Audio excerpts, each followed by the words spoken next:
নমস্কার, আমি ডক্টর সৌভিক দাস। আমি অর্থোপেডিক সার্জন। আজ আপনাদের নি রিপ্লেসমেন্ট নিয়ে কয়েকটা ভুল ধারণা বা একটা গুজব সেটাকে মেটানোর চেষ্টা করব।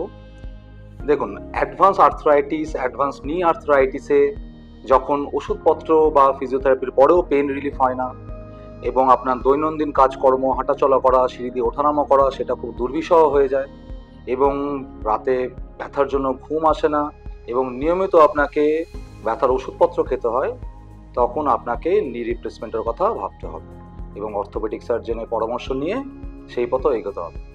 কিন্তু আমরা নিয়মিত দেখি পেশেন্টের মধ্যে অনেক কিছু ভুল ধারণা রয়েছে, একটা ভীতি কাজ করে, যার জন্য ওনারা সেই পথে ব্যথা সহ্য করেন কিন্তু নি রিপ্লেসমেন্ট করতে চান না।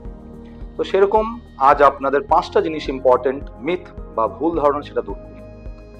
সো মিথ নাম্বার 1, নি রিপ্লেসমেন্টের পরে কি নর্মাল স্বাভাবিক লাইফে ফেরা যায়? হ্যাঁ, এটা মোর দেন 90% কেসে এটা সম্পূর্ণ pain relief, normal life lead করা যায়। আপনি হাঁটাচলা সুস্থভাবে করবেন, ব্যথামুক্ত লাইফে ফিরে যাবেন, সিঁড়ি দিয়ে ওঠানামা করা, বাজার করা সব কিছু করতে পারবেন, ইভেন সাইকেল চালাতে পারবেন, পাহাড়ে ঘুরতে পারবেন। তো একটা সফল অপারেশনের পরে আপনি আপনার নর্মাল লাইফে ফিরে যাবেন। মিথ নাম্বার 2, নি রিপ্লেসমেন্ট কি খুব রিস্কি অপারেশন? খুব কি জীবনে ঝুঁকি আছে? দেখুন, অপারেশনে নর্মাল ঝুঁকি তো থাকবেই, কিন্তু বর্তমানে আমাদের অ্যাডভান্স টেকনিক্স, উন্নত মানের অ্যানাস্থেশিয়া এবং অপারেশনের পোস্ট অপ কেয়ার বা পোস্ট অপ রিহ্যাবিলিটেশনের জন্য আজকাল নি রিপ্লেসমেন্ট খুব সফল এবং একটা নর্মাল অপারেশনে আমরা নর্মালভাবে সব কিছু করতে পারি এবং ঝুঁকিটা অনেকটাই কম আগের থেকে। মিথ নাম্বার 3, নি রিপ্লেসমেন্টের পরে কি খুব অসহ্য ব্যথা হয়?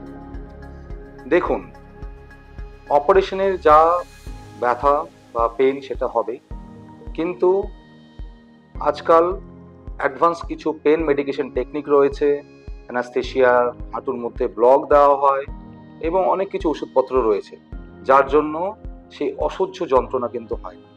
ইভেন আমরা চেষ্টা করি নি রিপ্লেসমেন্টের পরে হয়তো সেই দিনে বা তার আগামী দিন থেকে আপনি হাঁটাচলা করবেন, এক্সারসাইজ করবেন, তো সেই অসহ্য যন্ত্রণার ভয় পাবেন।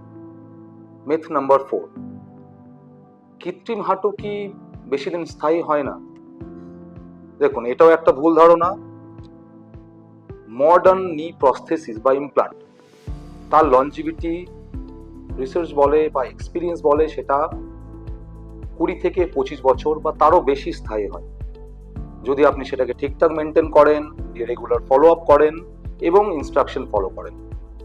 তো আপনি নির্ভয়ে সুস্থভাবে 20 থেকে 25 বছরের বেশি বা তারও বেশি আপনি ব্যথামুক্ত জীবনে ফিরে যাবেন। And last point number, myth number 5, খুব বেশি বয়সে কি নি রিপ্লেসমেন্ট করা যায় না? এবং এটাও একটা মিথ। ইভেন 80 বছরের পরেও নি রিপ্লেসমেন্টের পরে পেশেন্ট সুস্থভাবে স্বাভাবিক জীবনে ফিরে গিয়েছেন। দেখুন, বয়সটা, ক্রনোলজিক্যাল এজটা ম্যাটার করে না, যেটা ইম্পর্টেন্ট সেটা হচ্ছে ওভারঅল হেলথ। যদি হার্ট বা ফুসফুস কোনো সেরকম বড় রকম মেডিকেল প্রবলেম না থাকে, যদি নিউরোলজিক্যাল কোনো রকম ইস্যুস না থাকে, তাহলে বয়সটা কোনো ফ্যাক্টর না। হ্যাঁ, একটা রিস্ক থাকে, কিন্তু বয়সের জন্য কোনো কিছু আটকায় না।